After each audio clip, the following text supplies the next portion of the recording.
안녕하세요. 넘쳐나는 의학 정보의 홍수 속에서 사심없이 믿을 수 있는 정보만 여러분들께 제공해드리는 서울대학교병원 강남센터 유튜브 채널 닥터 순우지입니다. 저는 MC 순우지 민은경. 저는 닥터 순우지 진은효입니다. 교수님 또 뵙네요. 네, 반갑습니다. 여전히 미모미모 하십니다.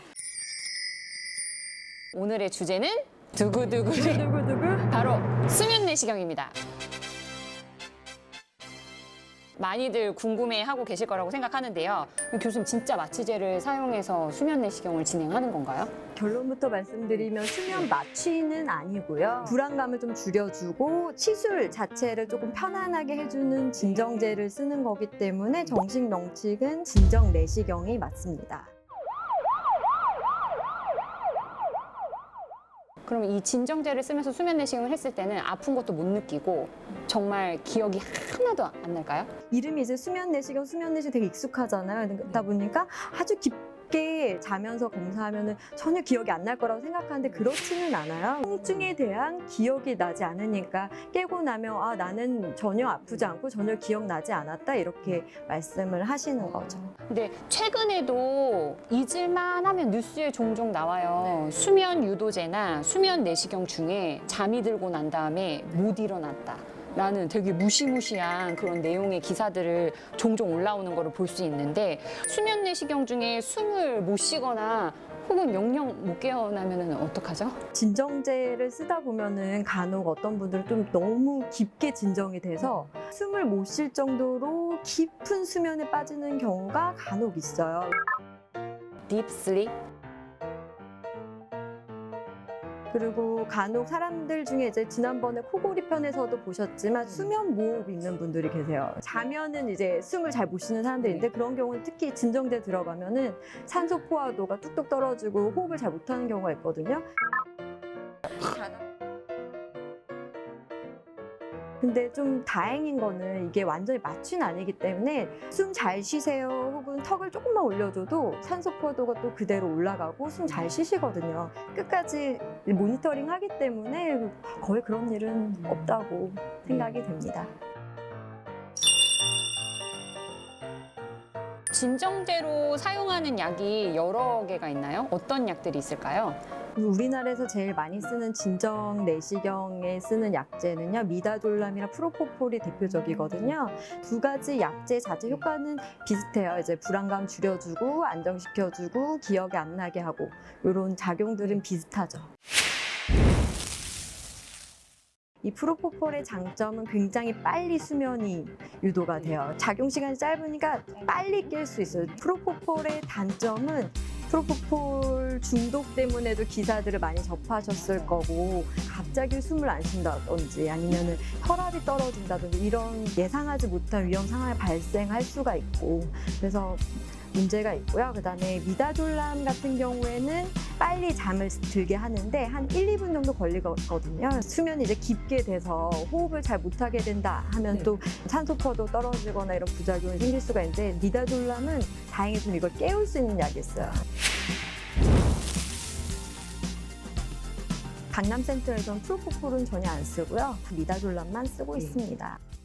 제가 예전에 내시경실에서 잠깐 몸담고 있었던 적이 있었는데 이런 거 되게 많이 궁금해하세요. 어디서 이제 들으신 이야기가 있으니까 수면 내시경 중에 혹시 내가 이상한 소리를 한다거나 이렇게 난동을 부리면 어떡하나. 내시경을 하기 위해서 특히 이제 불편감을 줄여주기 위해서 진정제를 드리는데 오히려 잠을 못 자고 움직임이 많아지거나 막 말씀 많아지시거나 하는 분들이 계세요. 저희 강남센터 경험으로 한 100분 중에 1명 정도 저도 많이 되고요. 봤어요. 네. 네. 그래서 이런 거를 좀 어려운 말로는 역설 반응이라고 하거든요. 큰 의미에서 헛소리 하는 거, 움직이는 거, 뭐 협조 안 되는 이런 거 다 그냥 역설 반응이라고 보시면 돼요. 그래서 경미한 경우에는 그냥 입만 오물오물 거리거나 몸을 막 뒤척거리거나 그럴 수가 있는데 좀 심한 경우에는 진짜 팔다리를 휘젓고 막 내시경을 잡아 빼려고 하고 그래서 좀 잡고 있는 의료주 막 꼬집고 이런 경우들이 있거든요. 그래서 그런데 이제 헛소리는 저는 사실은 제가 강남센터에서 10,000건 정도 내시경 했는데 그렇게 막 심하게 헛소리 하는 분들은 저는 저는 거의 보지는 못했거든요. 예. 그래서 그런 거는 좀 차이가 있는 것 같아요.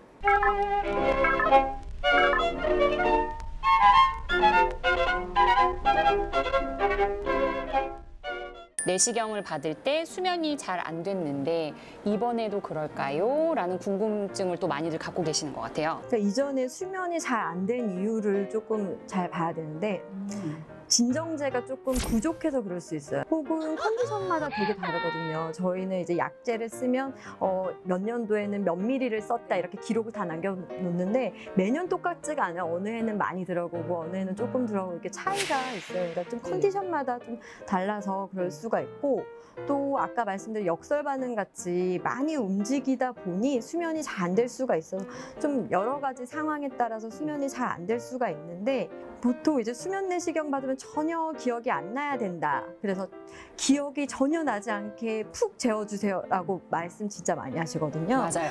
그런데 사실 내시경을 편하게 받기 위해서 보조적으로 쓰는 진정제다 보니 이게 그렇게 막 의식이 전혀 없게 하는 검사는 아니에요.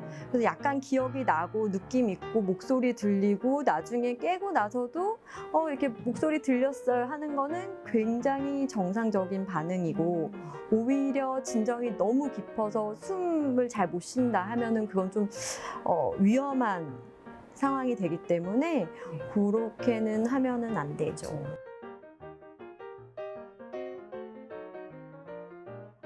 선생님, 저 좀 개인적으로 궁금한 게 있는데 그 수면 내시경을 할 때 쓰는 미다졸람이 그러니까 흔히 말해서 잘 받지 않는 사람들 약이 뭐 수면제를 평소에 복용하시는 분들이나 그다음에 요거 많이 드시는 분들한테는 수면이 잘 안 된다고 이야기 들었었거든요. 맞아요. 근데 정말 그런가요?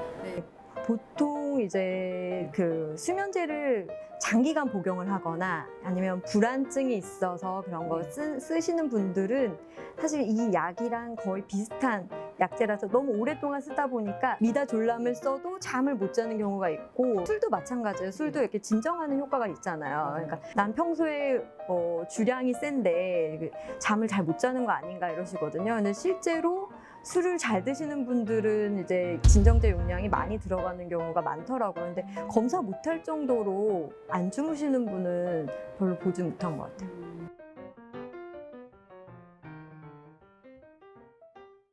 저희가 오늘은 수면 내시경에 대해서 여러 가지 많이 잘 알아봤던 것 같고요. 앞으로도 넘쳐나는 의학 정보의 홍수 속에서 사심없이 믿을 수 있는 정보만 여러분들께 드리도록 노력하는 서울대학교병원 강남센터 유튜브 채널 닥터 순우지가 되겠습니다. 끄시기 전에 다들 잊지 않으셨죠? 좋아요와 구독 알람 설정까지 꼭꼭 눌러주세요. 감사합니다.